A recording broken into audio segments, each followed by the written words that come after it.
You are watching your first football match. A player breaks free, sprints toward goal, strikes it perfectly, and the net ripples. The stadium erupts. Then the referee raises an arm. A flag goes up on the sideline and the goal is cancelled. The celebration dies. Someone says offside and goes back to their phone, as if that explained everything. It did not explain anything. Football is supposed to be the simplest sport on earth. One ball, 2 goals, score more than the other team. Children learn it in 10 minutes, and yet the more you watch it, the more rules appear from nowhere, canceling things that look like they should count, stopping moments that felt like they should continue, punishing teams for things that seemed accidental.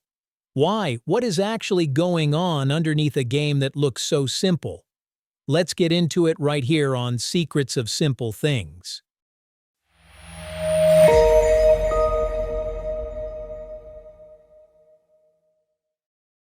Simple on the surface. At its most basic, football is straightforward. Get the ball into the opponent's net more times than they get it into yours, and you win. You cannot use your hands. The match lasts 90 minutes. You could explain those sentences to someone who had never seen a football, and they could follow a match. The problem is that football is not played in 3 sentences. It is played by 22 people moving at high speed, each trying to gain an advantage. The moment real competition enters the picture, simple rules immediately produce edge cases and gray areas where the right call is not obvious. The rules that feel confusing are not there to make football complicated. They are there because without them, the game would be unplayable, unfair, or simply dull. Rules, written one crisis at a time. Football's rules were not designed by a committee sitting down to engineer the perfect sport. They were written one at a time, over 160 years, in response to specific problems that nobody had anticipated until they happened. When the Football Association published the first official rules in 1863, the document was short. It covered the basics and almost nothing else. No yellow cards, no penalty kicks, no offside rule in anything resembling its modern form. The founders assumed players would compete fairly without every situation being legislated. They were immediately proven wrong. Within years, it became clear that players would use their hands if not explicitly stopped, would deliberately foul opponents in dangerous positions if the only punishment was a free kick from the spot, and would exploit any gap in the rules that gave them an advantage. Each exploit produced a new rule. Each new rule produced new exploits. The offside rule arrived in 1866 because forwards had discovered they could stand next to the opposing goalkeeper and wait for long balls to be played over the top. Without any restriction on positioning, the game became a series of long passes to players who had nothing to do but tap the ball in. It was efficient and killed the sport to watch. The offside rule was not invented to confuse people. It was invented to stop football from becoming boring. The penalty kick arrived in 1891 after a defender deliberately handled the ball on the goal line to prevent a certain goal. Under existing rules, the punishment was only a free kick, which the defending team blocked by lining up every player on the line. The rule change was immediate. Foul or handle in the area near the goal, and the other team gets a direct shot with only the goalkeeper to beat. A single act of deliberate cheating changed the game forever. The yellow and red card system did not exist until 1970. Before that, referees could send players off but had no formal warning system. The idea came to a British referee named Ken Aston while he sat at a set of traffic lights, watching the signal change from amber to red. The color-coded card system was introduced at that year's World Cup and has been part of the game ever since. Each of these rules arrived because something went wrong first. The rule book is not a philosophy. It is a record of every crisis the game has survived. The 4 rules that confuse everyone. So why do these rules feel hard to understand even for people who have watched football for years? Because each one is protecting something specific, and the thing it protects is not always visible. Offside protects the balance between attack and defense. A player is offside if any part of their body that can legally score is closer to the opponent's goal than both the ball and the second-last defender at the moment the ball is played. This stops defenders from pushing up to catch attackers in advanced positions, while requiring attackers to time their runs precisely. The reason it feels confusing is that it depends entirely on a single frozen moment at full match speed, which is nearly impossible to judge with the naked eye.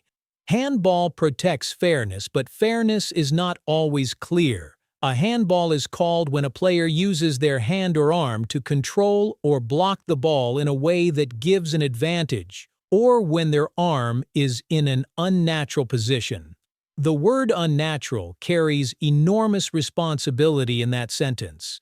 A player sprinting with arms out for balance is natural. A player with an arm raised above the shoulder when a ball hits it is not. The rule is trying to distinguish between accident and exploitation, and that line is drawn differently by different referees on different days. The advantage rule protects the flow of the game. When a player is fouled but their team keeps the ball in a promising position, the referee can wave play on. The game keeps moving, and the fouled team is not punished twice by both taking the foul and losing momentum. This feels counterintuitive to new viewers expecting every foul to produce a whistle, but it is one of the most considered rules in football. Added time protects honesty. The clock in football never truly stops, so every substitution, injury, and time-wasting delay eats into the 90 minutes. Added time at the end of each half is the referee's estimate of how much should be returned. It is imprecise by design, because stopping the clock for every interruption would change the character of the game entirely. It is not badly designed. The most common assumption people make when football confuses them is that the rules are poorly written, inconsistently applied, or simply arbitrary. That assumption is understandable and also wrong. The rules are not arbitrary. Each one has a specific origin and a specific purpose. What makes them feel inconsistent is that they are often protecting things that pull in opposite directions. The offside rule protects attacking balance, but enforcing it precisely enough to be fair requires technology that can freeze a moment in time and measure it to the millimeter. The handball rule protects fairness, but fairness requires a human judgment about intent that no camera can definitively capture. The advantage rule protects flow, but flow sometimes means letting a foul go without any immediate consequence. Football's rules are confusing because they are trying to protect fairness, flow, safety, strategy, and emotion all at the same time, and those things regularly conflict with each other. A decision that is technically correct can still feel deeply wrong to everyone watching. A decision that feels obviously right can be shown to be technically incorrect by a camera angle nobody in the stadium could see. That is not a flaw in the rules. It is the nature of what the rules are trying to do. The confusion is not evidence that football is broken. It is evidence that football is genuinely attempting to be fair in a situation where perfect fairness, at the pace and scale the game is played, is not entirely achievable. What happens when you try to be fair? Today, you will find football's most ambitious attempt to solve the fairness problem operating from a room full of screens near every major stadium.